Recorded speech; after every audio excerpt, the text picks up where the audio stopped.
The year was 2457, and humanity had made its mark on the galactic stage. What had once been a small, isolated planet in the Milky Way was now a thriving hub of technological innovation. Earth had developed advanced space travel, artificial intelligence, and an unparalleled ability to adapt and evolve. But with this rise came the attention of the Galactic Confederation, an alliance of powerful alien races spread across the universe. The Confederation had observed Earth's progress with increasing concern. They feared humanity's rapid technological advances and their refusal to join the Confederation. The humans had made it clear.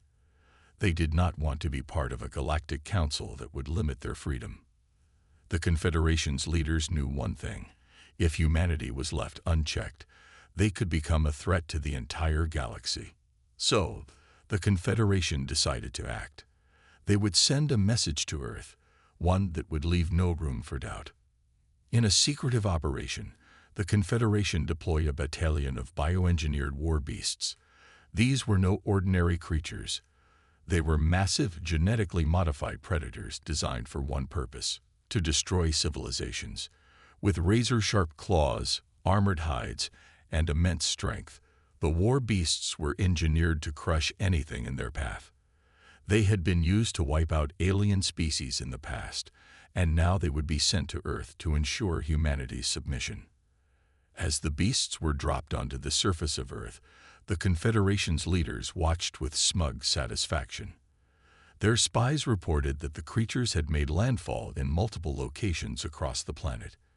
The cities trembled as these massive predators began their rampage. It was only a matter of time before humanity would be overwhelmed. But on Earth, things were not as the Confederation expected. In the heart of New York City, people were evacuating, but there was no panic. People moved quickly, but there was no chaos. The streets were eerily calm, as if the citizens of Earth knew exactly what they were facing and how to handle it. News broadcasts showed the first images of the war beasts. Towering, hulking creatures ripping through buildings, their terrifying roars echoing across the city. The Confederation believed that the sight of these beasts would break the human spirit, that fear would overwhelm them. But instead of cowering, Earth's governments reacted with cold precision. Scientists and military leaders gathered to discuss their next move. In Washington, D.C., the president stood in front of an audience of military advisors, analyzing data as it came in from across the globe. "These creatures are powerful," the president said, his voice steady. "But they are not invincible. We know how to fight them." At first, the Confederation's war beasts seemed unstoppable. Their claws tore through concrete like paper, and their massive jaws devoured anything in sight. Entire military divisions were wiped out in a matter of hours. It seemed like the humans were no match for the overwhelming power of these engineered monsters. But then something unexpected happened. Humanity didn't panic. Instead, they adapted. In a remote laboratory hidden in the Arctic, a team of engineers had been working on a project called Project Helios. It had been a precautionary measure designed to protect Earth from any external threats. The project involved the development of new experimental weapons, as well as an AI system capable of analyzing and responding to alien threats. The team had never expected to use it, but now it was their only hope. Within hours, the first signs of humanity's resistance appeared. The war beasts, initially unchallenged, were suddenly under attack. A group of specially trained soldiers, equipped with advanced exoskeletons and weapons, ambushed the beasts. Using their knowledge of the creature's biology, they targeted weak points, joints, eyes, and vital organs. The war beasts roared in agony, but they were no match for the precision of the humans' attacks. The Confederation's leaders, watching from their distant command centers, were in disbelief. They had expected Earth's defenses to collapse within hours. Instead, humanity was fighting back with a level of coordination and ingenuity that none of the alien species had anticipated. The message was clear. The Confederation had made a grave mistake. Instead of being the helpless, primitive species, humanity was proving itself to be far more capable than anyone had ever imagined. And the Confederation was starting to realize that their decision to send war beasts to Earth might have been their biggest error yet. As the first wave of beasts fell one by one, Earth's resistance only grew stronger. The Confederation had underestimated humanity's determination, and now they were about to find out just how dangerous a species could be when cornered. The battle for Earth had only just begun. As the war beasts continued their rampage across Earth, the Confederation's leaders sat back, believing that the creatures would wipe out humanity within days. Yet what they saw unfolding on the ground was far from what they had expected. Humanity had not given up. They were fighting back, strategically, creatively, and with an unexpected level of organization. In cities all over the world, people were not fleeing in fear. Instead, they were mobilizing. Soldiers, scientists, engineers, and civilians, all united with one common goal: survive, adapt, and strike back. The Confederation had thought humanity was weak and disorganized, but they were now learning how wrong they were. In Washington, D.C., a group of military leaders gathered in the underground war room, watching live feeds from around the world. The screen showed images of war beasts, towering and terrifying, tearing through skyscrapers, crushing everything in their path. But the human resistance was already making progress. It was clear the war beasts weren't invincible. "Target the joints, the eyes, and any soft spots we can find," said General Martin, pointing at the video feed. "The beasts are strong, but they're not invulnerable. We'll hit them where it hurts." The room fell silent as the general's words settled in. The war beasts were tough, but humanity had an advantage they hadn't yet considered: ingenuity. Meanwhile, in secret military bases across the globe, teams of scientists and engineers had been working on a top-secret project for years. It had been a precautionary measure, a way to protect Earth from any external threats like the war beasts now ravaging their planet. They called it Project Helios, and it was humanity's last, best hope. Project Helios wasn't just a weapon. It was a system of advanced technologies designed to turn the tide of battle. At its core was an artificial intelligence capable of analyzing and adapting to alien threats. It could predict the behavior of the war beasts, identify weaknesses, and even develop new weapons to counter them. But the project had been kept under wraps, knowing that humanity was not yet ready to face galactic powers. Now, in the face of an alien invasion, it was their only option. The first major victory came when a small group of human soldiers, equipped with experimental exoskeletons, set a trap for a massive war beast in the forests of Siberia. Using the terrain to their advantage, they led the creature into a narrow canyon. With their exoskeletons enhancing their strength and speed, the soldiers managed to strike at the creature's weak points, targeting its eyes and underbelly. The beast collapsed, dead within minutes. The Confederation had thought their war beasts were unstoppable, but humans were proving otherwise. The AI systems built into Project Helios quickly adapted to each new battle, calculating tactics and countermeasures faster than any alien species had imagined. Back in the war room, General Martin received an urgent message. "We've captured one," said a voice on the comms. "One of the war beasts, alive." The room buzzed with excitement. A live war beast. This could be their chance to learn more about the creatures and how to defeat the rest of them. The captured beast was brought to a secure facility in Nevada, where a team of scientists immediately began studying it. Dr. Lucy Perez, a leading bioengineer, stood in front of the creature, her eyes wide with both awe and determination. "We've never seen anything like this before," she said. "It's a biological weapon designed for total destruction. But we can learn from it. We'll figure out how to take them down for good." Using the data from the captured beast, the humans developed specialized weapons capable of targeting the creature's weaknesses more effectively.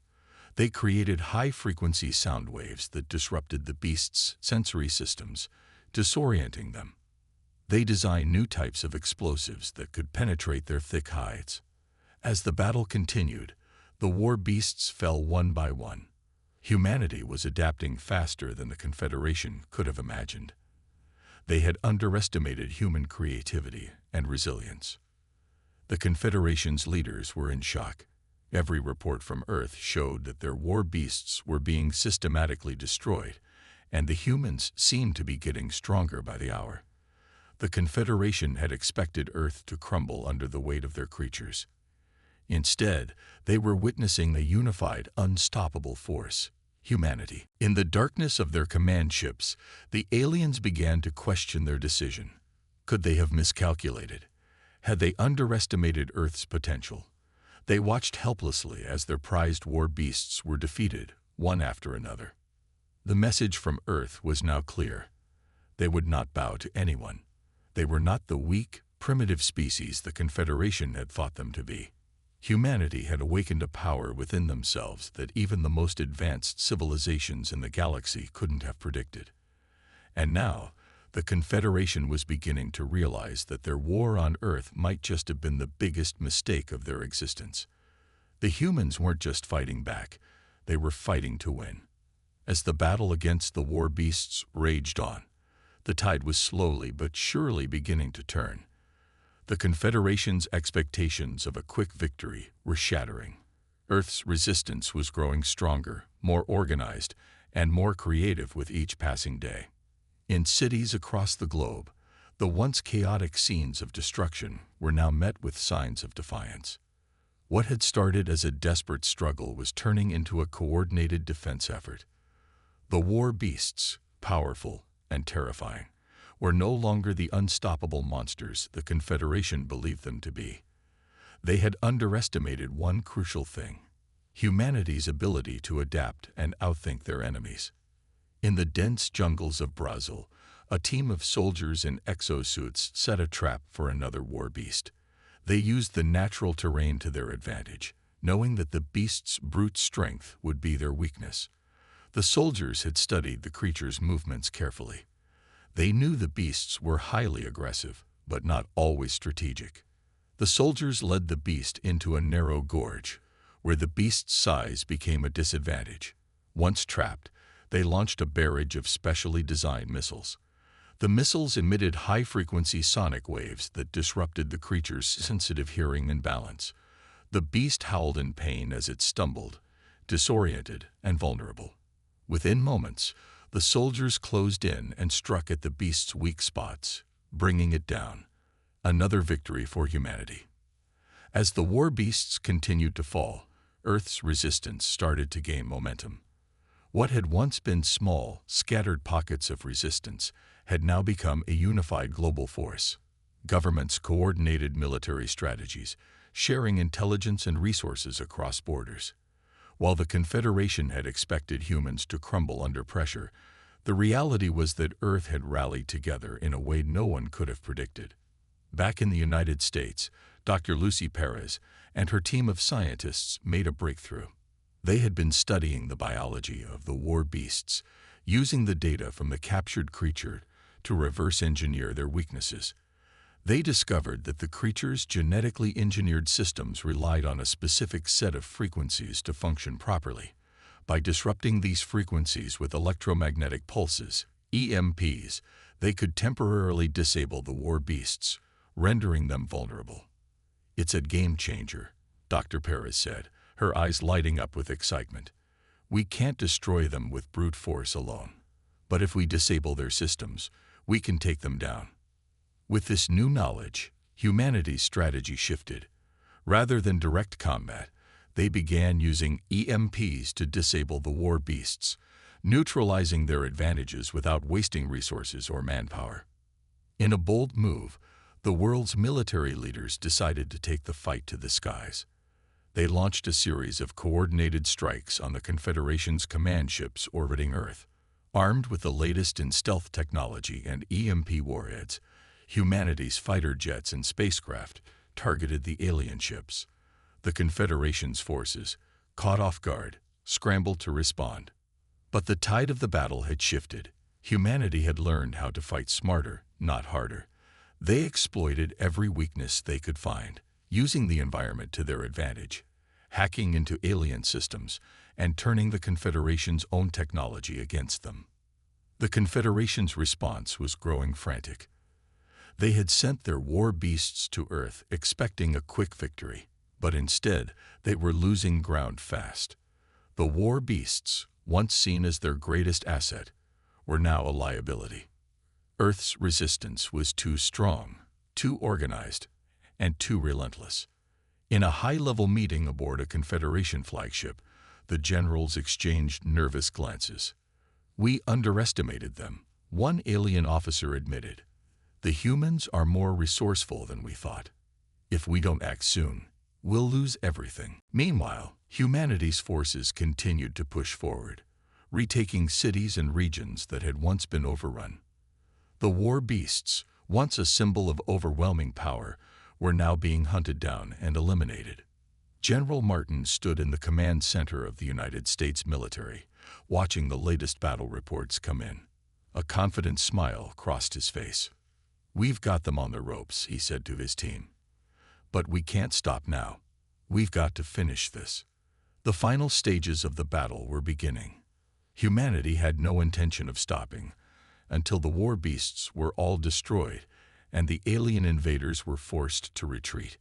Every victory, no matter how small, was a step closer to total victory. As the Confederation watched their war machines fall one by one, a realization began to settle in. They had miscalculated. They had thought the war beasts were enough to crush humanity's spirit. Instead, they had unleashed something far more dangerous. A united, determined species that would never give up, no matter the odds. The Confederation's greatest mistake had been underestimating the resilience of humanity. And now, Earth was fighting back with everything it had, and victory was within reach. The war had reached a tipping point. Humanity, once on the edge of defeat, had turned the tables. The war beasts, those terrifying bioengineered creatures sent by the Confederation, were falling one by one. Earth's cities were slowly being reclaimed, and the world's forces were making bold, calculated strikes. The Confederation, watching from their distant command ships, now found themselves on the defensive. They had underestimated humanity's ability to adapt and fight back. General Martin stood in the command center, looking at the latest reports on the holographic display. The situation was turning in their favor, but they weren't done yet. There was still one final challenge ahead. The Confederation hadn't only sent war beasts to Earth, they had also placed several large command ships in orbit, controlling the remaining alien forces and directing the final stages of the invasion. "We've neutralized most of their ground forces," General Martin said, his voice steady. "Now it's time to take out their command ships.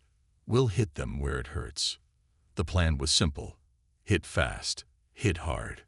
Earth's military had developed new weapons: advanced EMP bombs, cyber warfare units, and stealth bombers that would cripple the Confederation's remaining forces in space. With the Confederation's ships disabled, the war would be over. The first wave of humanity's counteroffensive came swiftly. Stealth bombers, equipped with EMP warheads, entered the upper atmosphere undetected by the Confederation's sensors. Their mission: to disable the alien ships hovering above Earth. Once the ships were disabled, the Confederation's command would fall apart. The ships in orbit were massive, each one larger than anything humanity had ever built. They were heavily guarded with advanced shields and defensive weapons. But humanity had one advantage: their ability to learn quickly. Using the data gathered from their previous victories, the military devised a way to bypass the ship's defense systems. As the stealth bombers approached the first command ship, the crew inside the alien vessel remained oblivious. The humans had learned to mask their signals, making them invisible to the Confederation's radar. Without warning, the EMP bombs were released. The ship's shields flickered, then collapsed entirely. The EMPs disrupted the alien technology, and the once mighty command ships were suddenly powerless. "Direct hit," one of the bomber pilots shouted over the comms.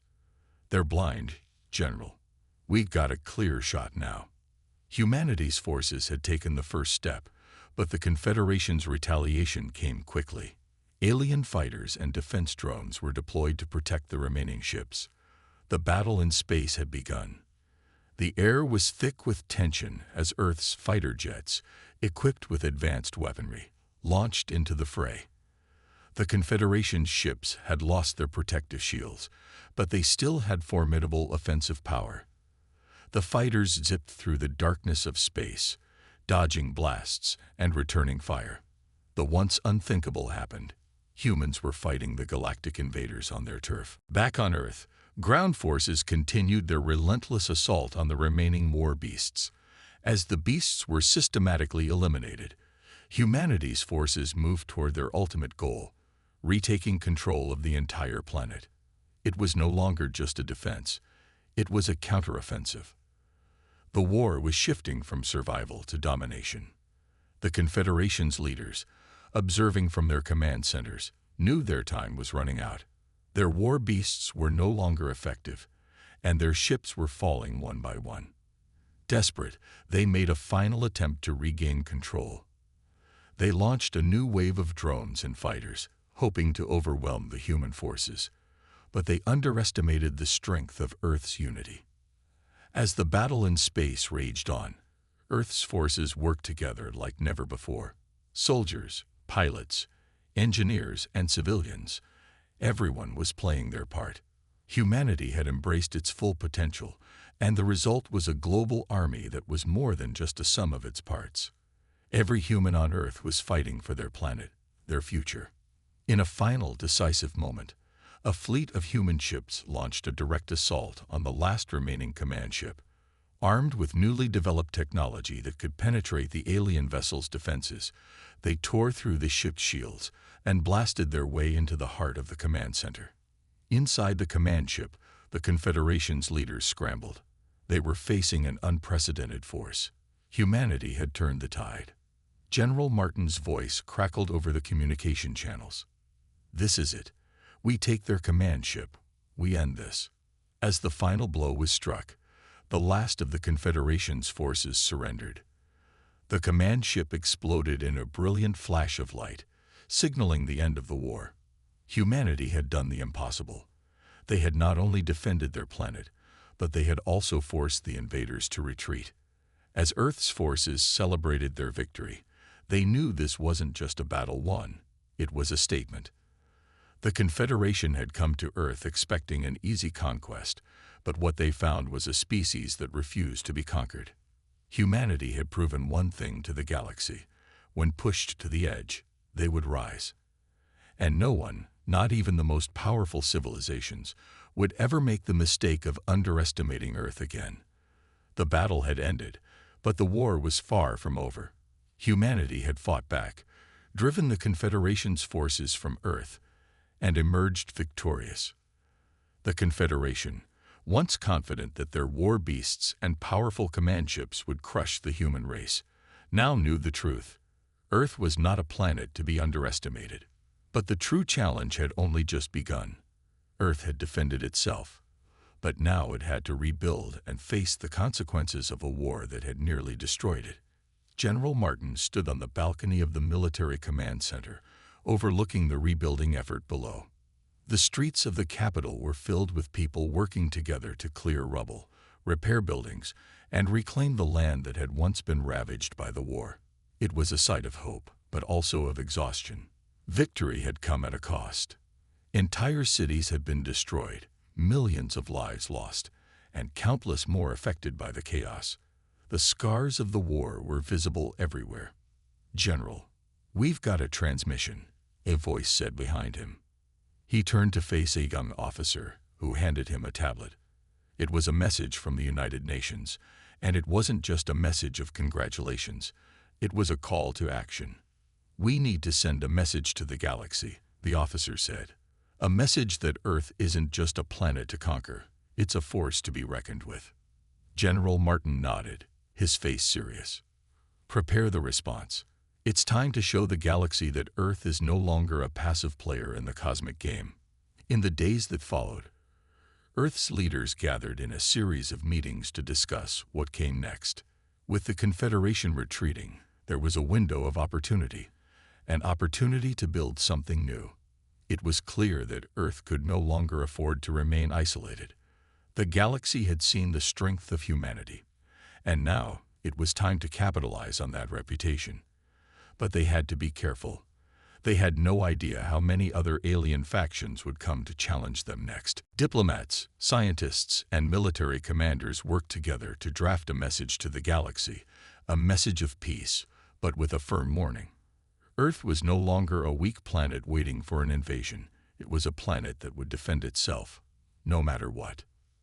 The message was sent in all directions, broadcast across the stars. It reached distant civilizations in the Confederation, alien species who had once believed Earth was an easy target. Some were curious, others fearful, but all took notice. Earth was no longer the isolated backward species they had thought it to be.